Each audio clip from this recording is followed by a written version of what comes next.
let's talk about a situation that was brewing a couple days ago on Twitter. I watched it kind of play itself out, and I wanted to bring it up, but it was already an overstacked deck full of content to talk about on the podcast today.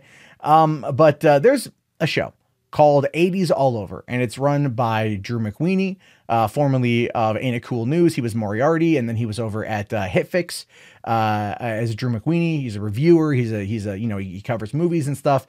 And then also Scott Weinberg, who is another film critic who I don't particularly like. He doesn't like me either, but that's just where it's at.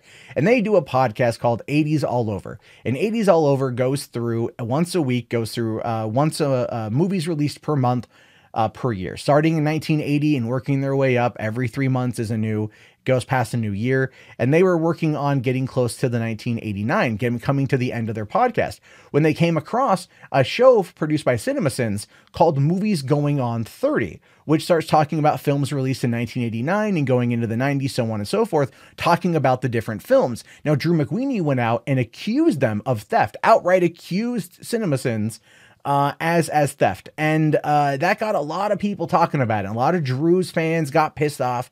And that got the people from Movies Going on 30 to issue a statement. And this is their statement. I want to talk about this. So he says here, I woke to accusations that Cinemasins had plagiarized somebody else's podcast. A podcast called 80's All Over thinks our new Movies Going on 30 podcast is stealing their format. They issued a tweet asking people to let us know, and they did. Fun times. Here's the thing with that, though. When Twitter gets real riled up and you're the target of that, it's not fun at all. I've never listened to 80's All Over before today. Now I have. I find it to be a great show made by clear film lovers. You should listen to it. Drew and Scott seem like good guys, and I regret that they hate us. But we're not ripping off that show. Both shows are movie retrospectives. That's the end of the sameness. The content is driven by the host, not the fact that both shows are talking about older movies from a similar era. In fact, our main podcast, The Sincast, began doing deep dive year-by-year retrospectives on film in April of 2016. We called it the best of the years we've been alive, and we started with 1975, my birth year. We did a full 10 episodes on 80s movies, which is nearly 2 hours long, covering films of the 80s that were critical successes and box office successes or ultimately became cult classics. Every episode, including audio from the movies and trailers, we finished that 80s runs with an episode on 1989 in July of 2016, a few weeks before 80's All Over even existed as a podcast. For the record, we don't think their show plagiarized us in any way.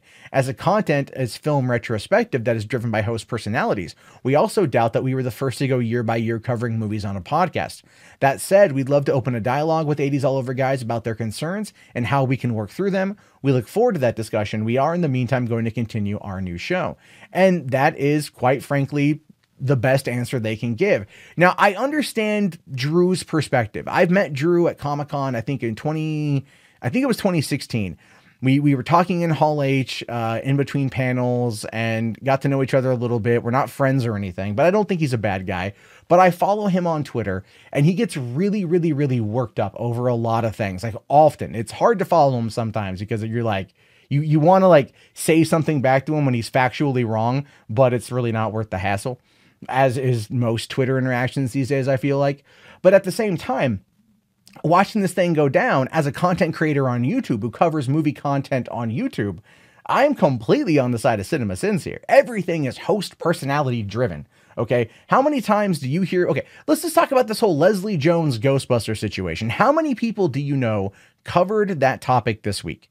A lot. How many videos did you watch on that this week? I know I watched a lot. Do you know why? Because I want to get other people's perspectives, not just my own. I want to see what other people are saying. That's why I tune in. That's why I'll listen to like different people talk about the same subject, because it's not that they're all derivative of one another, that they're all stealing from one another. It's that they're all host driven and the content is all there to be host driven and personality driven. And that is where you get the takes, and people then come for the personalities. This is how online entertainment works.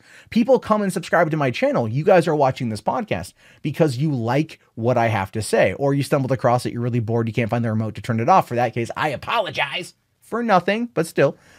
But you know, it's all personality driven. That's all it is. So to come out and attack them, I find to be is just really, really, really, really petty, to be fair. I get where they're coming from, but you know, here's the thing is I started doing a gaming news podcast back in 2007, February 2007, the exact same week that Kevin Smith started doing Smodcast. Now, the two are not related, but I can't sit there and go, Kevin Smith started podcasting, same week I started, he ripped me off. He doesn't know who I am. I didn't even know about Smodcast until it was a couple weeks in. And that, of course, turned into Smodcast Internet Radio, which lasted for a little bit, which was then completely personality driven. And now he's doing other shows that are completely personality driven. People want his take on things. I'm just saying that over the span of the last, almost decade and a half, people have been making podcasts or doing live streams here on YouTube where it's all personality driven. We may all not agree on things. We may disagree on many things. But to try to sit there and say that we're ripping each other off, I think is just, it's disingenuous. And I believe it does more to harm the situation rather than to foster an open dialogue. Drew and Scott should go ahead and take up Cinemasins on their offer, if for nothing else, and they are a much larger audience than they are. They are a much larger fan base than they have. And why not find a way to work with them to tap into that shit so then you can get more people listening to your personality-driven content? Right? Hey, thank you so much for getting to the end of the video. I really appreciate it. If you guys want to get more up-to-date movie news and information, as well as breakdowns of trailers and other types of stuff, be sure to watch the other videos, click subscribe, and check back daily for more content from me. Again, my name is Matt Jarbo. This has been $3 Theater. Have yourself a great day, guys, and peace out.